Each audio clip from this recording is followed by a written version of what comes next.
Bienvenue avec le site infocaf.com. Nous allons vous présenter aujourd'hui les formulaires de demande d'aide au logement, donc qui se présentent sous forme de 11 pages en téléchargement. Donc on va vous les présenter tout de suite. Donc tout d'abord la demande d'aide au logement elle-même, donc qui se présente comme ceci. Alors une première partie donc à compléter en ce qui concerne les éléments d'état civil, nom, prénom, date de naissance et donc l'adresse pour laquelle la demande veut être faite.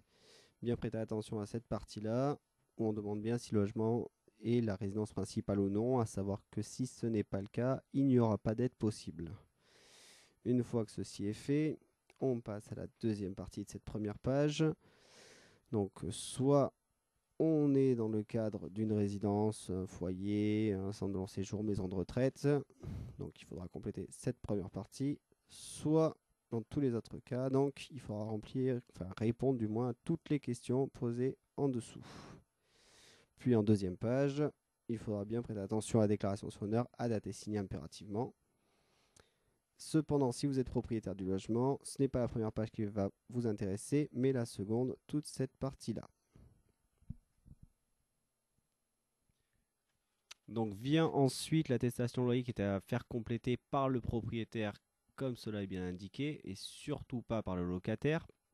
Donc sur ce document-là, le propriétaire doit compléter donc tout ce qui concerne son nom, prénom, son adresse, le numéro de téléphone facultatif, le nom, prénom du locataire du logement, la date de début du bail et l'adresse du logement concerné. Ensuite, savoir s'il s'agit d'un logement, donc d'une simple chambre ou s'il s'agit d'un appartement par exemple. La surface du logement obligatoire. S'il s'agit d'une colocation, surtout bien mettre le nombre de colocataires en incluant la personne titulaire donc, du bail qui fait cette demande.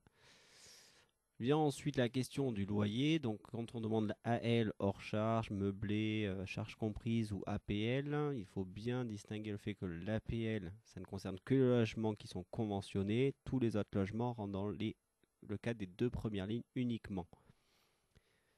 Ensuite, la question pour savoir si la personne est à jour des loyers lorsqu'il s'agit de l'entrée dans les lieux, théoriquement c'est toujours oui. Dans le cas contraire, ne pas hésiter à mettre non et en indiquant bien en dessous quel est le dernier loyer qui a été payé dans sa totalité. Il faut ensuite faire bien attention à la question ici dans laquelle il est demandé si le propriétaire veut recevoir ou non l'aide au logement directement sur son compte. S'il coche oui, il faudra qu'il remplisse le document suivant qui s'appelle la demande de versement direct et joindre un RIB à son nom. De toute manière, c'est bien indiqué, donc il n'y a pas de raison de se tromper. Si ce n'est pas le cas, il cochera donc non. Et bien penser à indiquer si le logement répond aux caractéristiques de décence qui sont énumérées juste en dessous.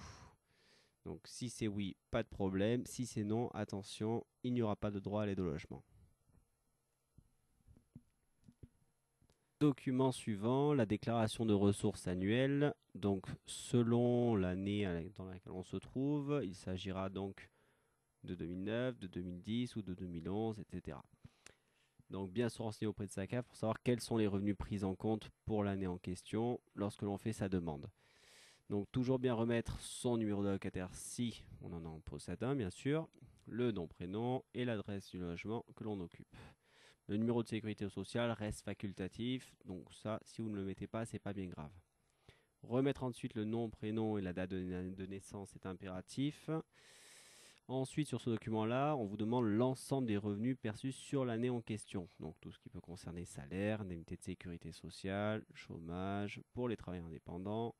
Si par contre aucun revenu n'a été perçu sur l'année, bien pensez à cocher la case, la première, indiquée ici. Puis dater et signer le document. Donc vient ensuite le dernier document. Alors celui-ci, c'est un document assez basique qui vous sera demandé avec chaque demande que vous ferez au niveau de la caisse d'allocation familiale. Donc qui s'appelle une déclaration de situation pour les prestations familiales et les aides au logement. Donc valable pour n'importe quelle demande. Donc c'est un document assez basique qui reprend tous les éléments d'état civil de la personne, Ensuite, si un numéro d'allocataire est connu, juste au-dessus. Ensuite, l'adresse également donc complète avec le code postal, commune, etc. Numéro de téléphone, ce n'est pas obligatoire mais préférable si on souhaite éventuellement être joint par la CAF plutôt que par courrier dans le cas où il manquerait une petite information par exemple. La date depuis laquelle on réside dans le logement. Ensuite, la page 2 concerne la situation familiale. Donc, la première partie, si vous êtes en couple. La deuxième, si vous vivez seul. Attention pour les personnes célibataires, bien penser à cocher la dernière. S'il y a des personnes qui vivent au domicile, donc des enfants, des colocataires, des parents, arrière-grands-parents, bien penser à les mettre. Même question, voilà. On vous demande également par rapport aux personnes de moins de 25 ans, par exemple. Donc, si c'est le cas, si les parents perçoivent ou percevez des prestations, si oui, quels sont leurs noms, leur adresse, de quel CAF ils dépendaient. Et la troisième page concerne en fait la situation professionnelle. Donc, tous les cas normalement sont quasiment répertoriés. Si ce n'est pas le cas, il y a toujours la solution du autre cas et il suffit de préciser de quoi est-ce qu'il s'agit avec la date toujours de début.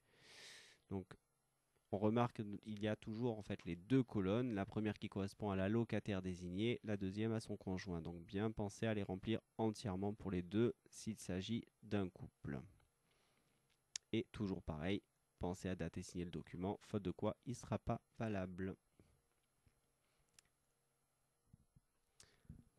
Ceci était la présentation de la demande d'aide au logement par info-caf.com, en espérant que cela vous aura été utile. À bientôt.